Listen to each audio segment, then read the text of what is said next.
Bonjour, nous allons jeter un coup d'œil sur mes règles de trading. Donc, je vais vous parler des règles qui pour moi sont importantes et, euh, et qui pourraient vous aider si vous voulez faire du trading.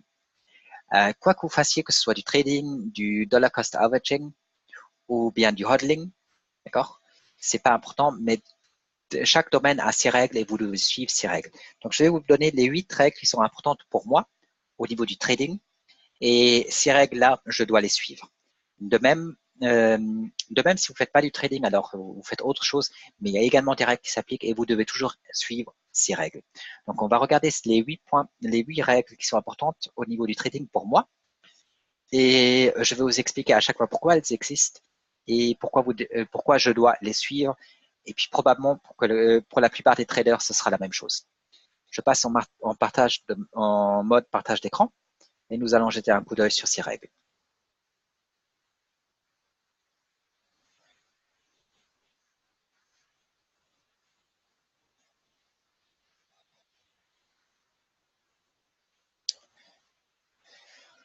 Donc, pour les règles de trading,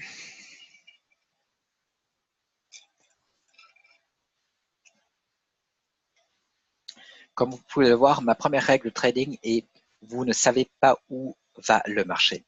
Donc, vous n'êtes pas un voyant. Vous n'avez aucune idée de ce que le marché va faire. Il faut rester humble face au marché et reconnaître que vous ne savez pas ce que le marché va faire.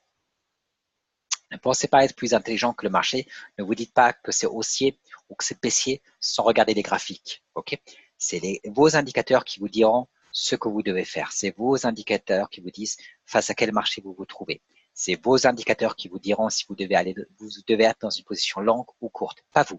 Votre opinion n'a aucune importance. C'est uniquement vos indicateurs qui comptent au niveau du trading. La deuxième règle, échangez vos indicateurs. Donc, si vous voulez gagner de l'argent avec le trading, vous devez échanger vos indicateurs. Donc, vous devez avoir confiance dans les indicateurs que vous avez choisis et jouer le jeu encore et encore et encore. C'est uniquement grâce à des tentatives multiples que vous allez gagner de l'argent. Et parce que vous faites du risk management. Donc, vous allez couper les pertes courtes, vous n'allez pas laisser les pertes courir et vous allez les laisser courir. Donc, vous pouvez avoir tort une fois sur deux. Tant que vos pertes sont courtes et vos gains sont plus grands, vous allez gagner de l'argent. Ne pas échanger, ne pas faire du trading, ne pas échanger génère également des pertes. Donc pour moi, en tant que trader, il ne faut pas que je me dise j'aime pas cette situation-là où j'ai pas envie de trader actuellement, j'ai envie de faire autre chose. C'est pas possible en tant que trader parce que ça revient à la première règle, je ne sais pas ce que le marché va faire. Donc je ne sais pas si la prochaine position, en suivant mes indicateurs, si mes indicateurs me disent d'aller long maintenant, je ne sais pas si ça va être une position gagnante et perdante. Mais je ne peux pas faire de l'argent si je ne suis pas mes indicateurs et je dois les suivre à chaque fois. OK? La troisième règle, accepter les pertes. Donc, quoi que vous fassiez, non pas quoi que vous fassiez là où on parle de trading, mais quand vous faites du trading, vous ne devez pas avoir peur des pertes. Les pertes font partie du jeu. C'est normal que vous perdiez de l'argent. Tous les traders perdent de l'argent tout le temps. Okay?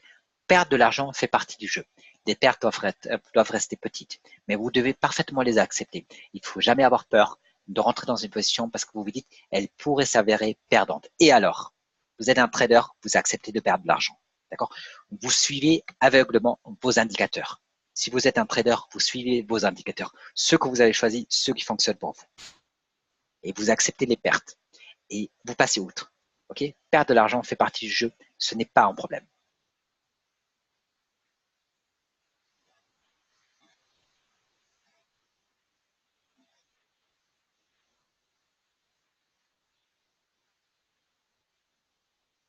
Vous ne vous souciez que de la période que vous négociez. Donc, à mon sens, vous ne pouvez pas. Je viens de faire une vidéo sur les marchés, une vidéo d'actualisation des marchés. Donc, à mon sens, vous ne pouvez pas avoir des points d'entrée sur différents tableaux. Donc, vous choisissez le tableau qui vous convient, l'intervalle temporel qui vous convient, et vous restez sur ce tableau pour le point d'entrée et les points de sortie. D'accord? Quand je parle de différents tableaux, c'est uniquement pour vous donner un aperçu du marché, afin que vous puissiez savoir si on est plutôt dans un marché haussier ou baissier. D'accord? Mais vous choisissez l'intervalle qui vous convient et vous restez dans cet intervalle-là pour vos points d'entrée et vos points de sortie, à mon sens. D'autres négociants, d'autres traders vont avoir une opinion différente sur ce point-là. Mais moi, je pense que vous devez rester dans un marché, dans un intervalle temporel, que vous ne pouvez pas jouer à la fois tous les intervalles temporels.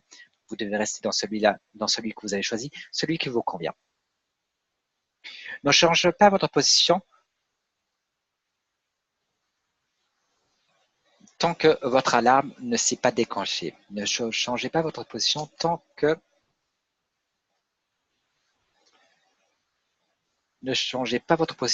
votre alarme ne s'est pas déclenchée.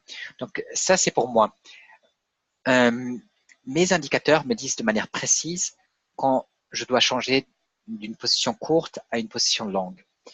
Et quand ça arrive, que nous avons atteint une cible et qu'une alarme sonne. Quand cette alarme sonne, je change de position. Je vais de court à long ou de long à court. Mais ce qui est important, et la règle existe pour vous dire que vous ne devez pas changer, que vous ne pouvez pas sauter d'une position à une autre avant que votre alarme ne se déclenche. Donc, même si vous approchez du moment où votre alarme va sonner, vous ne changez pas de position avant qu'elle ne sonne. Vous attendez que vos indicateurs vous disent de changer de position, d'aller vers une position longue ou d'aller vers une position courte. Cela rejoint le premier point. Vous ne savez pas où va le marché. Donc, ne croyez pas que vous pouvez deviner ce que vos indicateurs vous disent avant qu'ils ne vous le disent. Vous attendez. Dans mon cas, je dois attendre que l'alarme sonne avant de changer de position. Si elle ne sonne pas, je ne change pas de position.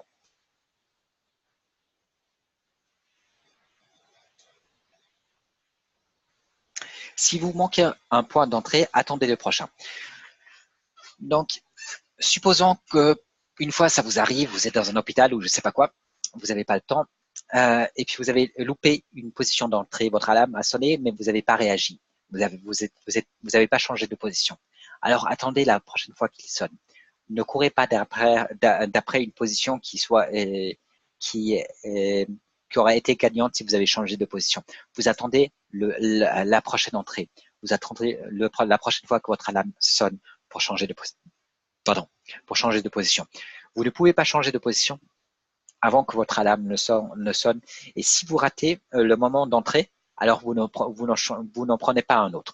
Bien sûr, une fois que ça sonne, il peut y avoir un petit intervalle de quelques dollars vers le haut, vers le bas. Le prix ça peut être avantageux pour vous, désavantageux, qu'importe. Aucune importance. Ce qui compte simplement que vous rentrez quand vous devez rentrer d'après l'intervalle temporel que vous avez choisi et quand vos indicateurs vous le disent et que vous sortez également sur le même intervalle temporel quand vos indicateurs vous le disent. Et vous n'anticipez pas. Vous attendez que vos indicateurs vous le disent. Tant que vos indicateurs ne vous l'ont pas dit, vous ne changez pas votre position. Ne craignez jamais, pas de FOMO ou de FOD. Donc, il ne faut pas avoir peur. Ça rejoint le point numéro 3. Il ne faut pas avoir peur de perdre de l'argent. De même, vous ne devez pas avoir le sentiment du FOMO ou du FOD. Le FOMO, c'est Fear of Missing Out. Donc, c'est vous craignez de perdre, d'être pas dans le coup, ok? Et vous courez derrière. Ça, en général, ça marche pas. Et le FUD, c'est que vous avez Fear, Uncertainty and Doubt. C'est que vous craignez que votre position est perdante ou que vous vous trouvez dans un marché baissier, que vous êtes dans une position longue. Donc, il faut ni avoir du FUD, il faut ni avoir une crainte du marché, et il faut pas avoir non plus une crainte d'être pas dans le coup. Tout court, vous ne devez jamais craindre. Vous ne devez jamais craindre. Vous ne devez jamais craindre de perdre de l'argent et vous ne devez jamais craindre d'être dans une position fausse. Vous êtes dans la bonne position si vous suivez vos indicateurs, même si vous perdez de l'argent. Vous avez toujours raison, d'accord? Si vous suivez vos indicateurs. Une fois que vos indicateurs sont choisis, maintenant il faut choisir les bons indicateurs. Hein. Pour cela, j'offre un trading workshop. Donc, vous pouvez faire une consultation privée et on peut parler des indicateurs qui sont appropriés à votre situation, également de l'intervalle de temps qui vous convient. Donc, on peut parler de ces détails lorsque vous prenez mon trading workshop. Je ne peux pas en parler comme ça à 5000 personnes parce que les gens vont avoir différentes préférences.